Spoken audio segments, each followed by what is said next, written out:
Hello students, आज के video में मैं आप लोगों को एक्सप्लेन करूंगा दैट इज लेंस फॉर्मूला। हम लोग क्लास 10 साइंस का चैप्टर 10 कर रहे थे, that is light reflection and deflection. आज का वीडियो लेक्चर नंबर 22 है। इसके पिछले वीडियो में दैट इज लेक्चर 1 से लेकर लेक्चर 21 तक मैंने आप लोगों को एक्सप्लेन किया था लाइट क्या होता है और उसकी प्रॉपर्टीज के बारे में, और इसी के साथ साथ हम लोग reflection of light, law of reflection और that is ray diagram by concave and convex mirror, वो भी मैंने आप लोगों को एक्सप्लेन किया था। और इसी के साथ साथ हम लोग रिफ्लेक्शन टॉपिक का जितना भी न्यूमेरिकल्स था एनसीईआरटी बुक में, वो भी मैंने आप लोगों को करवा दिया था, ठीक है। और इसी के साथ साथ हम लोग रिफ्लेक्शन टॉपिक स्टार्ट कर दिया था, ठीक है। तो रिफ्लेक्शन टॉपिक में हम लोग क्या पढ़े, that is law of reflection and reflection through a reflection of that is spherical lenses के बारे में समझाया था, और उसी के साथ साथ that is types of spherical lens के बारे में बताया था, ठीक है। अब यहाँ पे हम लोग उसी के साथ साथ हम लोग कनकेव और कन्वेक्स लेंस का जो रे डायग्राम है, ठीक है, दैट इज इमेज फॉर्मेशन, वो भी मैंने आप लोग एक्सप्लेन कर दिया था, ठीक है। और इसी के साथ साथ हम लोग रिफ्रैक्टिव इंडेक्स टॉपिक, वो भी मैंने आप लोग को एक्सप्लेन कर दिया था, ठीक है। तो आज के वीडियो में मैं आप लोग को समझाऊंगा दैट इज लेंस फॉर्मूला। लेकिन लेंस फॉर्मूला समझाने से पहले आप लोगों को कुछ टर्म क्लियर हो जाना चाहिए, ठीक है। दैट इज ऑब्जेक्ट डिस्टेंस क्या होता है, इमेज डिस्टेंस क्या होता है, फोकल लेंथ। बिकॉज ये तीनों चीज अगर आप लोग नहीं समझोगे तो लेंस फॉर्मूला आप लोगों को नहीं आएगा, ठीक है। तो सबसे पहले हम लोग समझते हैं ऑब्जेक्ट डिस्टेंस क्या है। तो मेरे पास यहाँ पे मैंने एक रे डायग्राम बनाया है, ठीक है। ये हमारा कन्वेक्स लेंस है और यहाँ पे ऑब्जेक्ट को रखा गया है, दैट इज 2f1 के पीछे, ठीक है। अब यहाँ पे ray of light parallel to the principal axis निकलने के बाद आफ्टर रिफ्लेक्शन किससे पास हुआ, फोकस से, ठीक है। दूसरा रे ऑफ लाइट किससे पास हुआ, दैट इज ऑप्टिकल सेंटर से, और ये सीधा चला गया। तो हमको इमेज कहाँ पे मिला, बिटवीन f2 एंड 2f2, यहाँ पे मिला इमेज, ठीक है।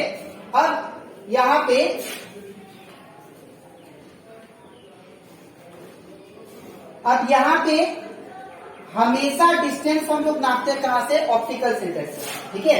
तो ये जो डिस्टेंस है ऑब्जेक्ट से लेके ऑप्टिकल सेंटर तक का जो डिस्टेंस होता है उसको हम लोग बोलते हैं ऑब्जेक्ट डिस्टेंस, और ऑब्जेक्ट डिस्टेंस को हम लोग स्मॉल यू से डिनोट करते हैं, ठीक है। ये क्या होगा हम लोग का ऑब्जेक्ट डिस्टेंस, ठीक है।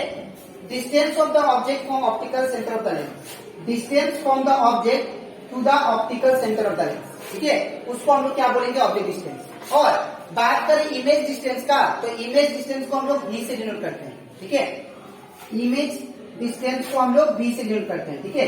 और ये क्या होता है, that is the distance between optical centre and that is image. ये आपका इमेज फॉर्म हो रहा है, तो इमेज से लेके ऑप्टिकल सेंटर तक का जो डिस्टेंस होता है वो होता है इमेज डिस्टेंस, ठीक है। और इसको डिनोट करते हैं हम लोग v से, ठीक है। अब बात करते हैं focal length. Focal length that is distance from the principal focus, ये आपका फोकस है। ऑप्टिकल सेंटर से लेके जो प्रिंसिपल फोकस तक का जो डिस्टेंस है उसको हम लोग क्या बोलते हैं, दैट इज फोकल लेंथ। और फोकल लेंथ को डिनोट करते हैं हम लोग स्मॉल एफ से, ठीक है। अब हम लोग समझते हैं कि लेंस फॉर्मूला क्या है, ठीक है। तो लेंस फॉर्मूला आपको ये बताता है that is relationship between U, V and F, ठीक है। आपको लेंस फॉर्मूला रिलेशन एक देता है दैट इज यू, वी और एफ के बीच में, ठीक है।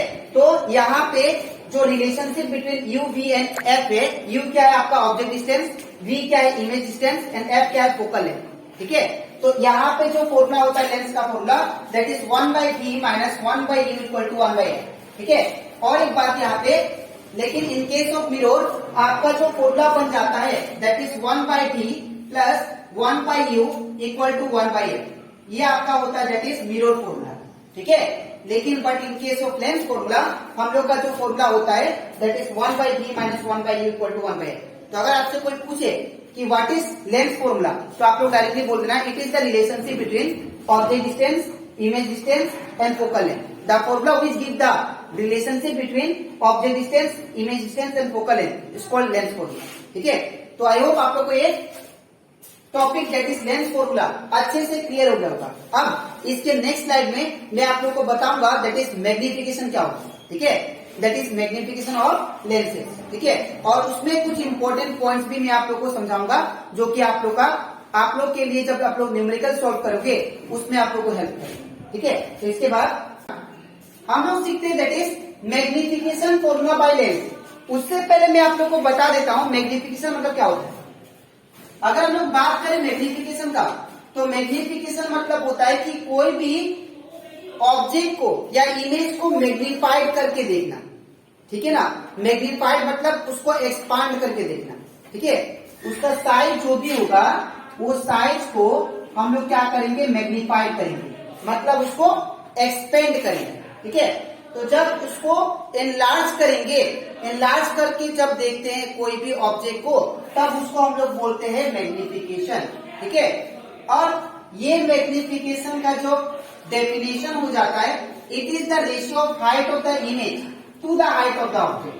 मतलब ये डेफिनेशन ये कहता है कि height of the image to the height of the object, मतलब इमेज को हम लोग इमेज का हाइट को कंपेयर करेंगे ऑब्जेक्ट का हाइट से, ठीक है। तो अगर इमेज का ऑब्जेक्ट का हाइट को कंपेयर करेंगे या इमेज का हाइट को कंपेयर करेंगे ऑब्जेक्ट का हाइट से, तब वो हमारा क्या होगा, मैग्निफिकेशन, ठीक है। That is m equal to H I by H O. यहाँ पे हम लोग इमेज का हाइट को कंपेयर कर रहे किससे, ऑब्जेक्ट का हाइट से, और इसी रेशियो को हम लोग क्या बोलते हैं, दैट इज मैग्निफिकेशन, ठीक है।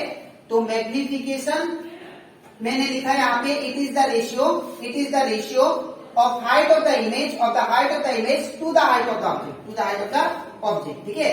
ये क्या करता है, it give extend image in magnified compare to the image of object. अब जो भी ऑब्जेक्ट इमेज प्रोड्यूस करेगा, तो थ्रू मैग्निफिकेशन, जैसे मैग्नीफाइंग ग्लास, ठीक है, मैग्नीफाइंग ग्लास क्या करता है, और जो भी इमेज प्रोड्यूस होता है उसको बड़ा करके दिखता है, ठीक है, बड़ा करके, बड़ा साइज करके उसको हम लोग को दिखाता है, ठीक है ना।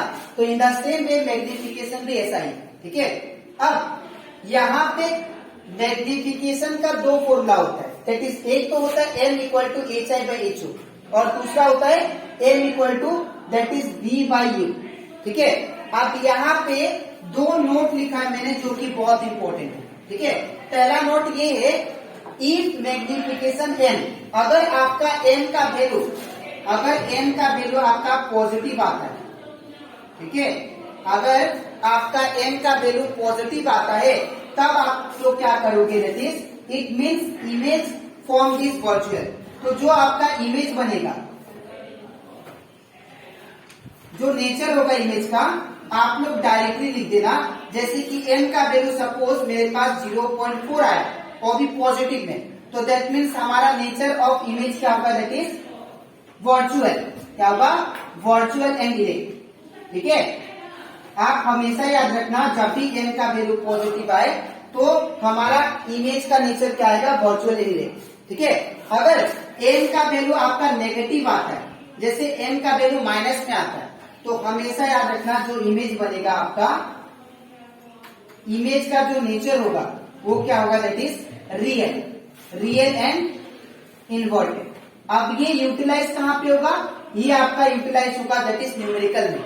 न्यूमेरिकल करते करते कभी कभी m का वैल्यू क्या आ जाता है, पॉजिटिव, तो अगर उसमें आपको बोला जाए कि नेचर फाइंड करो, तो आप लोग m निकालो, m का वैल्यू अगर पॉजिटिव आता है तो आप लोग लिख देना nature that is virtual element, ठीक है। अगर मान लीजिए m का वैल्यू नेगेटिव आ गया, तो आप लोग लिखेंगे that is real and inverted, ठीक है, रियल एंड इनवर्टेड, ठीक है। अब यहाँ पे और कुछ केस है जो आपको याद रखना है, ठीक है। अगर m का वैल्यू 1 होता है, ठीक है, अगर आपका मैग्निफिकेशन 1 आता है, तो यहाँ पे क्या होगा, m equal to H I by H O, that is हम लोग जानते हैं m इक्वल टू क्या होता है, H I by H O, ठीक है ना। तो यहाँ पे m का वैल्यू कितना, 1 equal to H I by H O. अब क्रॉस मल्टीप्लाई कर दीजिएगा इस साइड, तो क्या होगा, H O is equal to H I. इसका मतलब क्या, हाइट ऑफ द ऑब्जेक्ट जो है वो equal to the height of the image होगा जब आपका मैग्निफिकेशन 1 आएगा, ठीक है। अब नेक्स्ट, अगर मैग्निफिकेशन ग्रेटर देन 1 आता है, अगर आपका मैग्निफिकेशन ग्रेटर देन 1 आता है, तब आप लोग जानते हैं फॉर्मूला क्या है, दैट इज m का फॉर्मूला क्या है, H I by H O is greater than 1, अब आप लोग क्रॉस कर दो नीचे कुछ मतलब 1, क्रॉस करके क्या होगा, that is HI is greater then HO। तो अगर आपका मैग्निफिकेशन 1 से बड़ा होता है, 1 से बड़ा वैल्यू आता है, तो आप लोग याद रखना जो हाइट ऑफ द इमेज होगा वो ग्रेटर होगा किससे, हाइट ऑफ ऑब्जेक्ट से।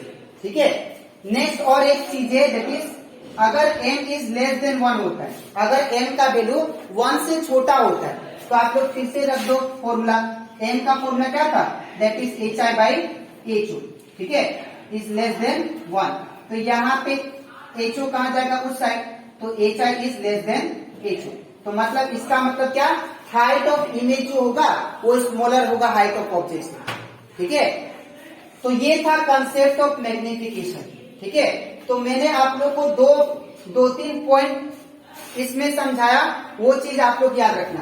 पहला, व्हाट इज मैग्निफिकेशन, तो मैग्निफिकेशन का मतलब कोई भी इमेज, जो भी ऑब्जेक्ट इमेज फॉर्म करता है उसको इनलार्ज करके देखना। ठीक है, बड़ा करके देखना, तो उसको हम लोग क्या बोलते हैं, दैट इज मैग्निफिकेशन। ठीक है, दूसरा मैंने सिखाया, इसका अगर डेफिनेशन आए तो लिख देना आप लोग। इसमें क्या करते हैं हम लोग, हाइट ऑफ ऑब्जेक्ट से हम लोग इमेज को कंपेयर करते हैं।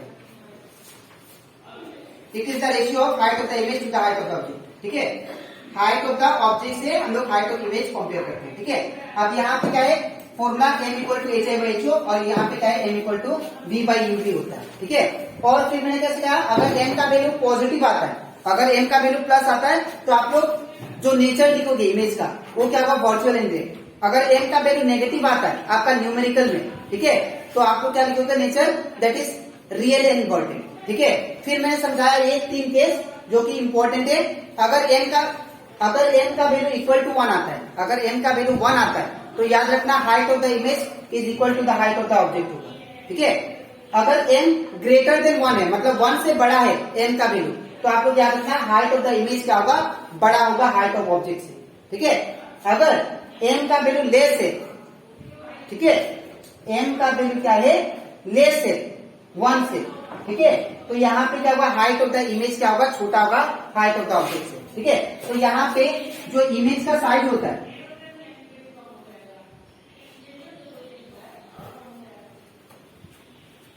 इमेज साइज होगा वो क्या होगा, यहाँ पे पहला सिचुएशन के लिए ये स्मॉल साइज होगा, स्मॉल साइज। ठीक है, और इसके लिए क्या होगा, दैट इज ये m क्या है, बड़ा है 1 से, यहाँ पे हाइट ऑफ द इमेज बड़ा है हाइट ऑफ ऑब्जेक्ट से, तो यहाँ पे इमेज का जो हाइट होगा वो क्या होगा, इनलार्ज।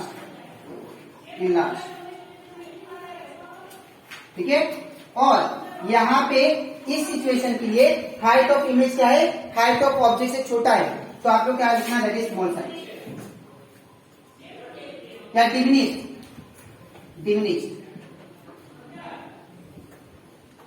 ठीक है, तो ऐसे इमेज का साइज आप लोग निकाल सकते हैं। ठीक है, तो आई होप आप लोगों को आज का topic that is what is lens, ठीक है, और उससे रिलेटेड कुछ इंपॉर्टेंट टर्म्स, लेंस फॉर्मूला जो मैंने सिखाया वो आपको अच्छे से क्लियर हो गया था। और इसी के साथ साथ हम लोग आज सीखे that is magnification form by lenses. ठीक है, तो मैग्निफिकेशन, और एक चीज यहाँ पे मैं बोलना चाहता हूँ, यहाँ पे इन केस ऑफ लेंस जो मैग्निफिकेशन का फॉर्मूला जो होता है वो होता है m equal to HI by HO।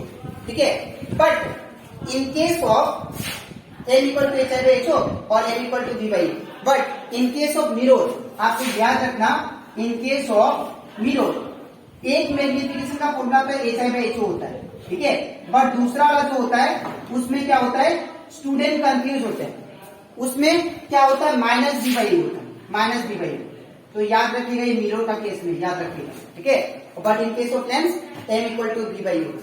ठीक है, तो आई होप एक टॉपिक अच्छे से क्लियर हो गया होगा। अब इसके नेक्स्ट वीडियो में मैं आप लोगों को समझाऊंगा दैट इज इस चैप्टर का last topic, that is power of lens. उसके बाद हम लोग NCERT न्यूमेरिकल स्टार्ट करेंगे। ठीक है, जो भी न्यूमेरिकल्स बुक में दिया है इनसाइड द बुक, ठीक है, और एक्सरसाइज में वो मैं आप लोगों को एक्सप्लेन करूंगा। ठीक है, तो आज के लिए इतना ही, मिलते हैं नेक्स्ट वीडियो में।